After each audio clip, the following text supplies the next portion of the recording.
We're working to connect a region of over 600 cultural bridges between our lands.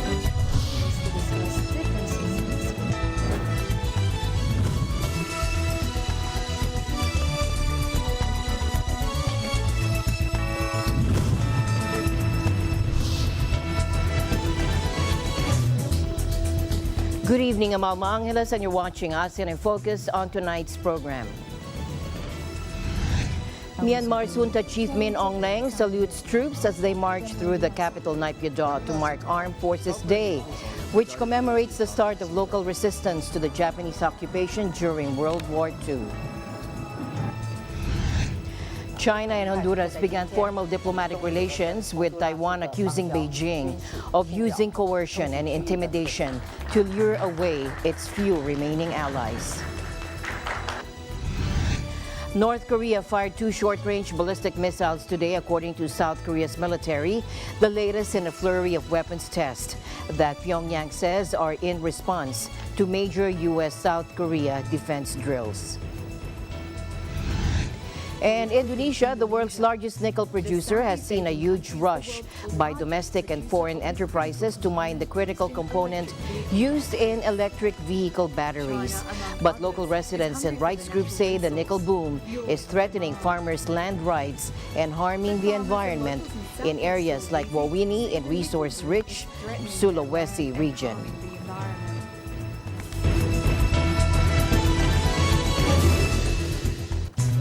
First in our news, China and Honduras began formal diplomatic relations, with Taiwan accusing Beijing of using coercion and intimidation to lure away its few remaining allies. China's announcement of the move came shortly after Tegucigalpa said it had officially severed ties with Taipei. Taiwanese President Tsai Ing-wen said the switch was part of China's coercion and intimidation of Taipei's allies. Let's listen in. 非常遗憾，就在今天，我们终止了跟洪都拉斯的邦交。长久以来，我们秉持的信念，就是在我们最大能力范围内，透过前瞻务实的做法，支持友邦长期实质的发展。我们不会和中国进行无意义的金钱外交竞逐。过去几年，中国不断利用各种方式打压台湾的国际参与，升高对我们的军事侵扰。 冲击区域的和平稳定。 Now the switch cuts to 13, the number of countries that still diplomatically recognize Taiwan, which has lost several Latin American allies in recent years.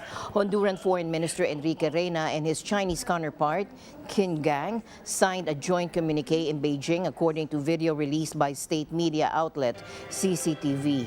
Earlier, Reina said that upon Castro's instructions, he had communicated to Taiwan the decision to cease diplomatic relations. The Honduran Foreign Ministry said Taiwan is an inalienable part of Chinese territory. Taiwan Foreign Minister Joseph Wu confirmed the severing of ties, accusing China of offering financial incentives to lure away the island's allies. Earlier this month, Honduran Foreign Minister Enrique Reina said economic necessity was behind his country's decision and that the Honduran government had asked Taiwan to increase financial aid. Honduras is one of the poorest countries in its region, with almost 74% of its nearly 10 million people living in poverty. Tegucigalpa's move followed negotiations with China on building a hydroelectric dam.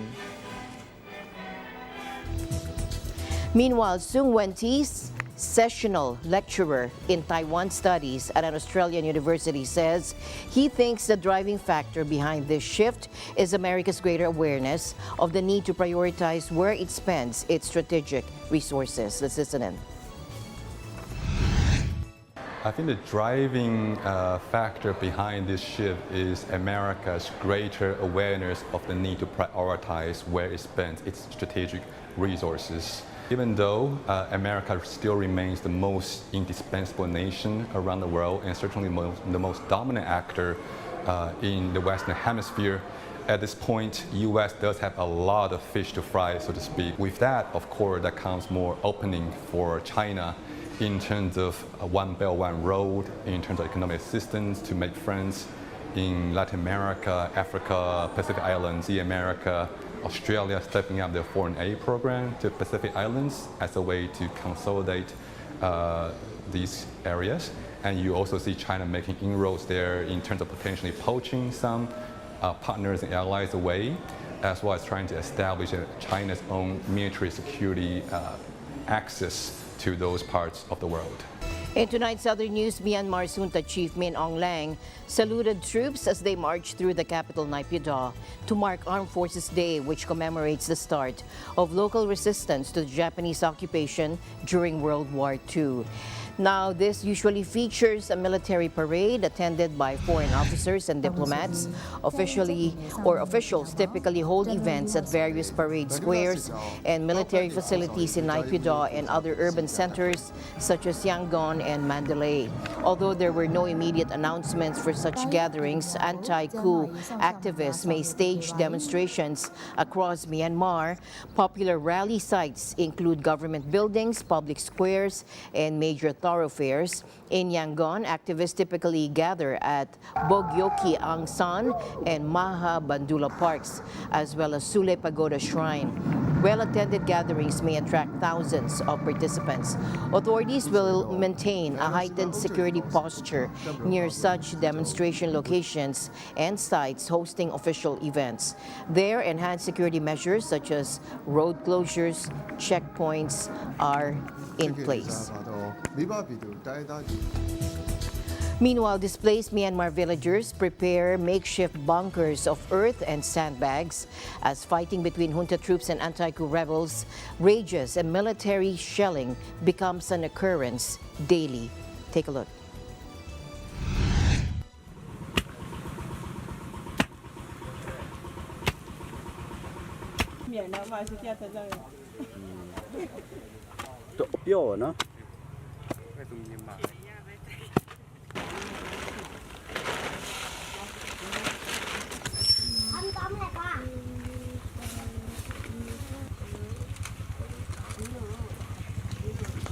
Elajara mitazi aka kwe lipyo ya mapono ipo hwalole awile pilu miaule ero di opali akari kwe li shibiro loze se pimese le byona etema bono namo kantia he pyo amapo era mi shike to le enya chai le mato tsa pien le pieme pien le pieme o di lu be na ma ni lo yin le ku to kan kaung le ba ma me phi bono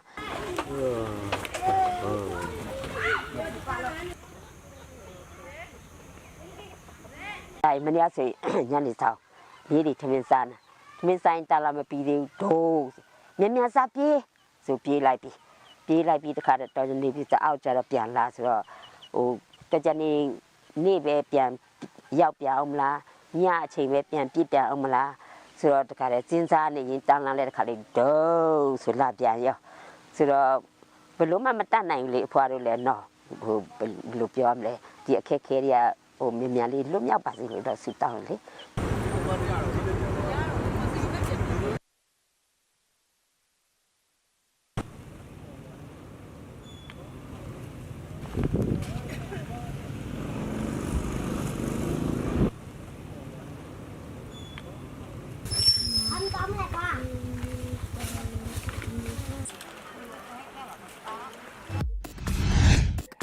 Pag-asa has been continuously monitoring the El Niño Southern Oscillation or ENSO conditions in the tropical Pacific. The final La Niña advisory was issued last March 10 with ENSO neutral conditions now present. However, based on recent conditions and model forecasts, El Niño will likely develop in July to August 2023 season and may persist until next year. With this development, the Pag-asa ENSO alert and warning system is now raised to El Niño watch.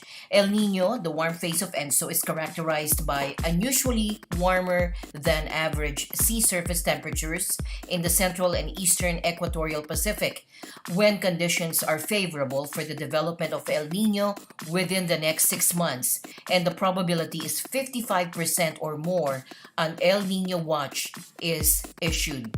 El Niño increases the likelihood of below normal rainfall conditions, which could bring negative impacts such as dry spells and droughts in some areas of the country.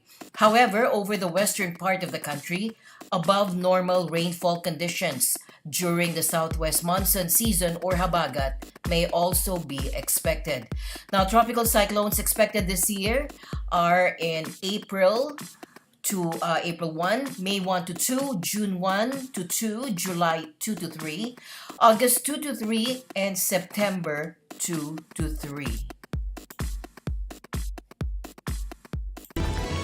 To other news now beyond the region, to the U.S., where President Biden has declared an emergency over storm-ravaged Mississippi, now struggling with the aftermath of a huge tornado that tore across the southern U.S. state and killed at least 25 people. Let's listen in. That's my bedroom right there. In the closet around that door right there, that's the hallway where we went to get in the bathroom at. 20 years gone. I've been in here 20 years. Only thing I'm looking for is some help. Just give us some help. I know we all done lost everything. We got to start from the bottom. Please just help us out. Give us some kind of assistance right here. Because it is so hard for some people that not working, don't have a job. Help us out, please. I had to close my eyes. I couldn't take any more. I couldn't take no more. No. It's so devastating going that way. Need help is on the way. In our emergency declaration, we started with the 4 counties that were hardest hit, clearly, and the president approved both public assistance and individual assistance for the individuals in those communities, and we appreciate that. In addition to that, we're going to continue working. We've got MEMA and FEMA joint teams. Extreme weather events increasing, only increasing in gravity, in severity, and in frequency. And we have to build our communities to be best prepared for them, to prevent the devastation to the extent possible, to be able to quickly respond and recover, to prove ourselves resilient. Now, U.S. President Joe Biden ordered federal aid to the state of Mississippi to support local recovery efforts in areas affected by devastating tornadoes, according to the White House. The federal funding includes grants for temporary housing, home repairs, and low-cost loans to cover uninsured property losses. The powerful weather system, accompanied by thunderstorms and driving rain, cut a path of more than 100 miles across the state late Friday, slamming several towns along the way. Mississippi's Emergency Management Agency put the death toll at 25 and said dozens more were injured. 4 people reported missing have been found, it added. And in Alabama, 1 man died after being trapped when a trailer overturned in the severe weather, according to the sheriff's office in Morgan County on Twitter. Some 4,800 customers were without power in Mississippi, and nearly 11,000 homes and businesses remained in the dark in neighboring Alabama, Monitor PowerOutage.us reported. The National Weather Service warned residents that as cleanup operations continue, dangers remain even after the storms move on. In Rolling Fork, home to fewer than 2,000 people, the entire row of houses and buildings was demolished, leaving only scattered debris. Cars were overturned, fences ripped up, and trees uprooted. In tonight's other news, North Korea fired 2 short-range ballistic missiles today, according to South Korea's military, the latest in a flurry of weapons tests that Pyongyang says are in response to major U.S.-South Korea defense drills. Now, the 2 allies were conducting a joint amphibious landing exercise on Monday, days after concluding Freedom Shield, their latest combined military drills in 5 years. North Korea views such exercises as rehearsals for invasion and has repeatedly warned it would take overwhelming action in response. Now, the missiles each flew around 370 kilometers, it added, calling their launch a serious act of provocation, damaging peace and stability of the international community as well as the Korean peninsula. The Japanese Defense Ministry also confirmed the launch, with Japanese media citing officials as saying both missiles fell outside the country's exclusive economic zone. North North Korean state media last week said the U.S.-South Korea military drills called for stronger war deterrence, including a multifaceted and offensive nuclear attack capability. The North Korean military has carried out multiple drills of its own in recent weeks, including the test fire of what state media described as an underwater nuclear-capable drone and its second launch of an intercontinental ballistic missile this year. To Thailand now, where the people in Mae Sai, a district of Thailand's northern province of Chiang Rai, are meeting today to discuss the PM 2.5 pollution problem there. Authorities said that it has already risen to 7 times the safety limit. Many residents say the sky has turned orange and visibility has reduced so much that they can no longer see the towering Tam Luang Mountains. According to a report from the Thai PBS World, environmentalist and veteran journalist Vanchai Tantivitayapitak said in his Facebook post today that air pollution in Mae Sai is probably the worst in the world, and yet the government has not done anything to ease the situation. A lecturer on weather and the environment at Chiang Mai University said that the level of PM 2.5 dust in the atmosphere in Laos and Myanmar remains high. The Public Health Ministry said 50 districts in Bangkok recorded unsafe levels of the most dangerous PM 2.5 particles, so tiny they can enter the bloodstream. Indonesia's Mount Ili Lewotolok erupted on Friday. It belched a tower of smoke and ash almost a kilometer into the sky and prompted authorities to impose a no-go zone in that area. Now, there were no immediate reports of injuries or damage from the eruption, which sent up a tower of volcanic smoke 700 meters high in a remote part of the Southeast Asian archipelago nation. But authorities imposed an exclusion zone of 2 kilometers around the crater in the East Nusa Tenggara province and advised nearby residents to wear masks to avoid respiratory problems. Ile Lewotolok's alert status remained at its 3rd highest level after Friday's eruption, and authorities were yet to order any evacuations. Indonesia is home to about 130 active volcanoes due to its position on the Ring of Fire.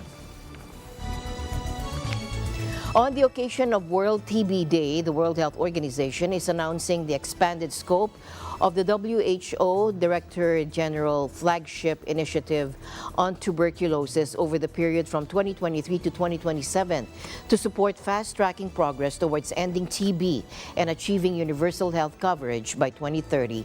Let's listen in. Tomorrow is World Tuberculosis Day.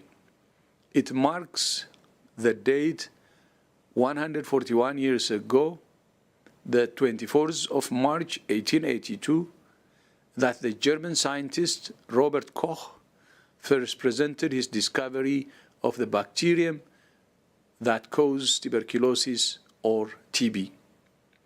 Since then, we have come a long way.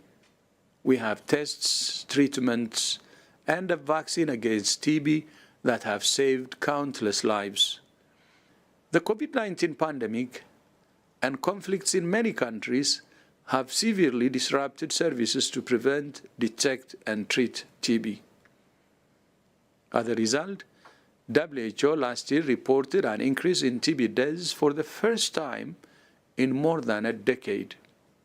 This September, world leaders will meet in New York for the second high-level meeting on TB. Increasing drug resistance is undermining the effectiveness of some medicines that are used to treat TB. And the only TB vaccine developed to date, the BCG vaccine, is more than 100 years old and does not adequately protect adolescents and adults who account for most TB transmission. That's why WHO has proposed establishing a TB Vaccine Acceleration Council to facilitate the development, licensing, and use of new TB vaccines. 2 new anti-TB drugs and 12 new TB diagnostic tests were recommended by WHO. WHO developed new consolidated TB guidelines recommending for the first time fully oral 2-3 times shorter and more effective treatment, including for the most severe forms of drug-resistant TB. All WHO recommended oral medicines for the treatment of TB in children have child-friendly formulations and are commercially available. 109 countries are using now WHO recommended all oral new treatment of MDR-TB, and 26 out of 30 highest TB burden countries using WHO recommended rapid molecular diagnostic tests. WHO is leading monthly monitoring and reporting on TB epidemiology and management from over 100 countries. And this is vital to help countries to address urgent needs in real time and plan and prioritize their activities properly. New effective drugs for TB treatments are available due to the effective collaboration of WHO with the member states, partners such as Stop TB Partnership, Global Fund, UNITAID, USAID, manufacturers and civil society. These partners are closely engaged in the flagship initiative.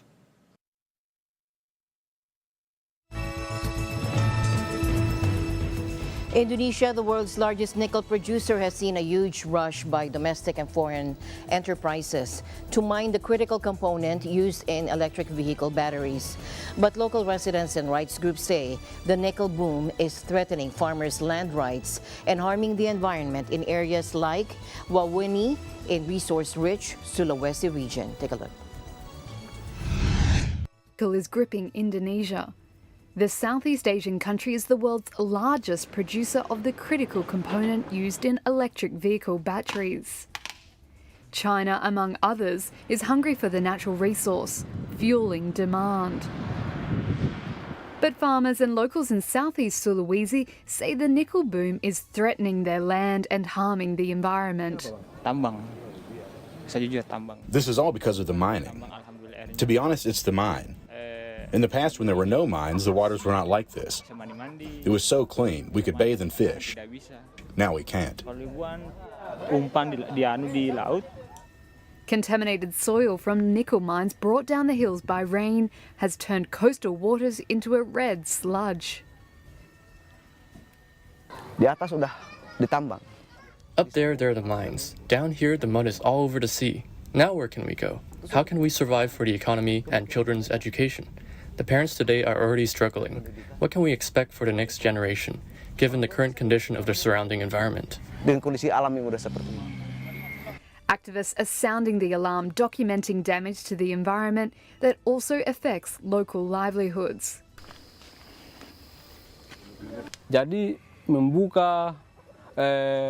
Massive land clearing for nickel mining has lasting negative impacts. There are places where it cannot be reforested. Those who suffer are the people who live near the mines.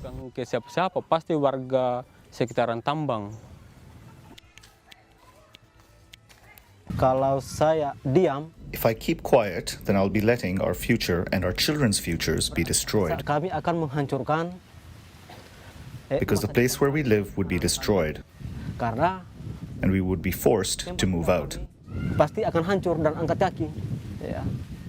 Not all local people oppose the projects. Some have secured work thanks to the investments, and others have seen their small businesses' profits rise. A representative from the Nickel Miners Association admits that many miners still fail to apply sustainable practices. Have we implemented good mining practices and good environmental, social and governance in all our mines in Indonesia? We have to implement these first so we can lure investment from Europe or the US. The main producers of batteries and EV are from Europe and the US, but why haven't they invested? For your information, some investors have repeatedly conducted due diligence in Indonesia. On Indonesia's Wawoni Island, women farmers are taking up machetes and patrolling their land. Nickel miner PT GKP, owned by one of Indonesia's wealthiest families, has 2 concessions on Wawoni, totalling 1,800 hectares. But islanders said it is trying to expand further, with employees repeatedly approaching them for land talks that they never asked for. Local farmer Royani had hundreds of her family's spice trees cleared by an Indonesian firm in January. Karena ini pohon cengkeh sudah habis semua. I couldn't believe all the clove trees had been cleared. I was shaking. It was our source of income. We were dreaming about sending my child to college. When we went up to find the trees were all gone, I was devastated. Pas kita naik itu tidak ada, itu hancur. PT GKP, the Indonesian Ministry of Energy and Mineral Resources, and the local energy agency in southeast Sulawesi all declined to comment for this story. Apa yang diperankan oleh masyarakat Wawoni khususnya What the villagers in Wawoni have been doing, especially the women, is actually the duty of the state, which has neglected its mandate and responsibility in protecting its people in Wawoni. Drawn by Indonesia's vast natural resources, investors continue to pour in. Government data shows Chinese firms pumped $8.2 billion into the country last year, more than double the 2021 figure. Indonesia's nickel exports totaled $1.28 billion in 2021. Meanwhile, in Wawoni, around a dozen villagers take turns keeping watch over their land. Cuma pohon cengkeh. Clove trees are all we have. I want to send my child to college, but now where can I get the money from? In Masolo, most of the parents who sent their children to universities earn the money from farming. Nickel is only for the miners. We don't get the benefit. We'll suffer losses instead. Bukan kita yang untung, malah kita yang rugi.